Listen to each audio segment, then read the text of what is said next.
वंदे मातरम बेटा, कैसे हैं आप सब।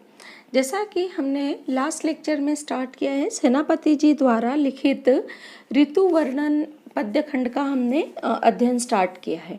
लास्ट लेक्चर में हमने इनका फर्स्ट स्टांजा जो है, फर्स्ट पद जो है, इसका पठन किया था, जिसमें ऋतुओं के राजा बसंत का बहुत ही मानवीकरण करते हुए चित्रण सेनापति जी ने किया है। आज हम सेकंड पद की स्टडी, सेकंड पद का अध्ययन स्टार्ट करेंगे। तो पहले इसको हम पठन करते हैं। देखे छिति अंबर जले हैं, चारी ओर छोर, तिन तरबर सब ही कऊ, रूप हरियो है।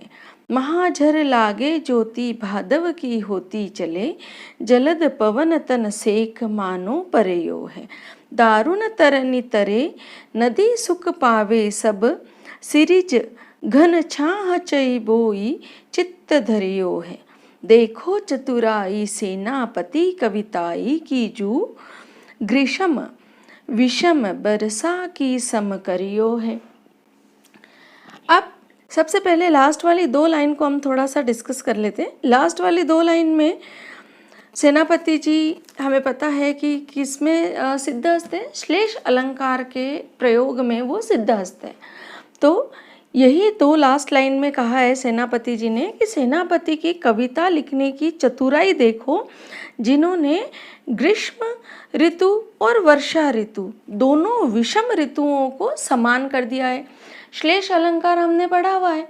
श्लेष अलंकार में क्या होता है, जहाँ शब्द इस चतुराई से प्रयोग होते हैं जिसमें एक ही शब्द के अनेक अर्थ निकलते हैं, वो होता है श्लेष अलंकार। तो इस प्रकार सेनापति जी ने जो यहाँ पर वर्णन किया है और शब्दों का चयन किया है, उन शब्दों के चयन के अनुसार एक शब्द के दो अर्थ इस प्रकार निकल रहे हैं कि यदि हम इस स्टांजा का, इस पद का वर्षा ऋतु के प्रसंग में या वर्षा ऋतु के पक्ष में अर्थ निकालें तो भी एकदम स्पष्ट अर्थ निकलता है, और अगर हम इसका ग्रीष्म ऋतु के पक्ष में अर्थ निकालें तो भी एकदम स्पष्ट अर्थ निकलता है। तो सबसे पहले हमें इसे अच्छे से समझें, इसलिए हम कुछ शब्दार्थ देख लेते हैं जी। तो यहाँ कुछ शब्द हैं जिनका अर्थ हम पहले देख लेते हैं। क्षिति का अर्थ होता है पृथ्वी। उसके बाद अंबर, हम सबको पता है कि अंबर का अर्थ आकाश होता है। फिर वर्ड आया है तिन, तिन का अर्थ घास होता है। मैंने सारे शब्द नहीं लिखे कुछ, क्योंकि कुछ शब्द जो हैं वो हम फ्रिक्वेंटली यूज करते हैं और हमें उनका अर्थ पता है। थोड़े से जो मुश्किल शब्द हैं वो हमने शब्दार्थ में इंक्लूड करे हैं। तरबर का अर्थ हो गया वृक्ष, ठीक है। यहाँ पर एक शब्द आया है हरियो, ठीक है। तो हरियो के दो अर्थ यहाँ पर है। जैसे कि हमने बताया है कि यहाँ पर इस स्टांजा के अंदर, इस पद के अंदर सेनापति जी ने श्लेष अलंकार का प्रयोग किया है, और श्लेष अलंकार के प्रयोग में क्या होता है, एक शब्द के विभिन्न अर्थ, विविध अर्थ और एक से अधिक अर्थ निकलते हैं। तो यहाँ हरियो शब्द के दो अर्थ निकल रहे हैं। एक हरे रंग का भी निकलता है और एक हर लेना, जैसे किसी के प्राण हर लेना, ले लेना है, और सुखा देना, इस अर्थ के अंदर। झर का अर्थ वर्षा की झड़ी हो जाएगी। जलद के दो अर्थ हैं। एक जलद का अर्थ हो रहा है तपती हवा, जो ग्रीष्म ऋतु के पक्ष में जब हम अर्थ निकालेंगे तब होगा, और जब हम वसंत ऋतु के पक्ष में अर्थ निकालेंगे इस स्टांजा का, तो इसी जलद शब्द का ही अर्थ क्या हो जाएगा, शीतल पवन और बादल हो जाएगा, ठीक है। सेक का अर्थ सुखदाई स्पर्श होगा और गर्म सिकाई होगा। वही बात है कि दो विभिन्न अर्थ निकलेंगे, भिन्न अर्थ निकलेंगे दोनों पक्ष में, ग्रीष्म ऋतु के पक्ष में और बसंत ऋतु के, वर्षा ऋतु के पक्ष में। दारुण का अर्थ होता है कष्टदायक और दूसरा होता है काठ का, लकड़ी का, ठीक है। तन्नी का अर्थ नाव और सूर्य दोनों अर्थ निकलेंगे। तरे का मतलब होता है नीचे। सिरी का अर्थ ठंडी और घन छाह का अर्थ हो जाएगा बादलों की छाया। चाही बोई का अर्थ हो जाएगा चाहना। तो ये हमने विविध अर्थ देखे हैं। हाँ जी, तो आइए इस पद का अर्थ, इसकी व्याख्या हम देखते हैं। ये सेकंड पद है किसका, सेनापति जी ने ऋतु वर्णन जो किया है उसमें बसंत ऋतु का वर्णन किया है, ग्रीष्म ऋतु का वर्णन भी श्लेष अलंकार का प्रयोग करके किया है। ठीक है, देखिए, देखे छिति अंबर जले हैं चारी ओर छोर। पहले हम इसका किस प्रक्षेप में, किस पक्ष में देखते हैं? पहले हम इसका ग्रीष्म ऋतु का जो वर्णन किया है उस पक्ष में इसका अर्थ हम देख लेते हैं ताकि हमें समझ में आए। अगर हम यहाँ पर वर्षा और ग्रीष्म दोनों का एक साथ पढ़ने लगेंगे तो हम कंफ्यूज हो जाएंगे। ठीक है, तो हम पहले ग्रीष्म के पक्ष में इसका अर्थ देख लेते हैं। तो सेनापति जी कहते हैं देखे छिति अंबर जले हैं, कि देखिए क्या हो रहा है। छिति अर्थात हमने अभी देखा था पृथ्वी और अंबर का अर्थ होता है आकाश, कि पृथ्वी और आकाश सभी क्या हो रहा है, जले हैं चारी ओर छोर। सभी ओर से, सभी छोर से जो है इतनी गर्मी है, इतनी भयंकर गर्मी है कि धरती से लेकर आकाश तक की चर अचर सारी चीजें जो हैं दूर दूर तक जलती हुई दिख रही है। तिन तरबर सबही कऊ रूप हरियो है, और सबका जो हरा हरा रूप होता है वो गर्मी ने हर लिया है। तिन का अर्थ हमने देखा था, तिन का अर्थ क्या होता है, घास। तिन का अर्थ क्या होता है, घास। और तरबर का अर्थ क्या होता है, तरबर का अर्थ होता है वृक्ष।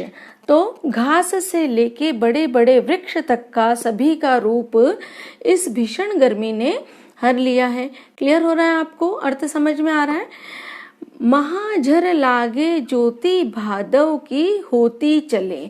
अब देखिए यहाँ भादव का अर्थ रह गया था जब मैंने शब्दार्थ बताए थे आपको। तो भादव के दो अर्थ होते हैं, एक तो भादव का महीना हो गया और दूसरा अर्थ हो गया इसका दावानल। क्या हो गया दूसरा अर्थ इसका, दावानल। दावानल किसे कहते हैं बेटा, वन में लगी आग को दावानल कहते हैं। क्लियर। तो महाझर लागे ज्योति भादव की होती चले, अर्थात सूर्य की जो प्रचंड किरणें हैं उससे उसने अपने हमारे सबके शरीर को अग्नि का ताप जो है वो दिया है, और अग्नि के समान इसका ताप लग रहा है। और सारी जो संसार की चर अचर वस्तुएं हैं वो क्या हो रही है, परेशान हो रही है, त्रस्त हो रही है। ऐसा प्रतीत हो रहा है जैसे चारों ओर दावानल लगी है। वन में हम रह रहे हैं और चारों ओर आग लग गई है, और उस आग का ताप जो है वो हमें त्राहिमाम मचा रहा है हमारे अंदर। जलद पवन तन सेक मानो परियो है। और हमने अभी देखा था कि जलद के दो अर्थ होते हैं, एक तो गर्म वायु होगा, है ना, और दूसरा क्या होगा, बादल। ठीक है, तो जलद पवन तन सेक मानो परियो है। और इस तरह से प्रतीत हो रहा है कि मानो ये जो तपती हुई हवा चल रही है, भयंकर गर्म लू चल रही है, उससे हमारे शरीर की सिका हो रहा है, सेक हो रहा है।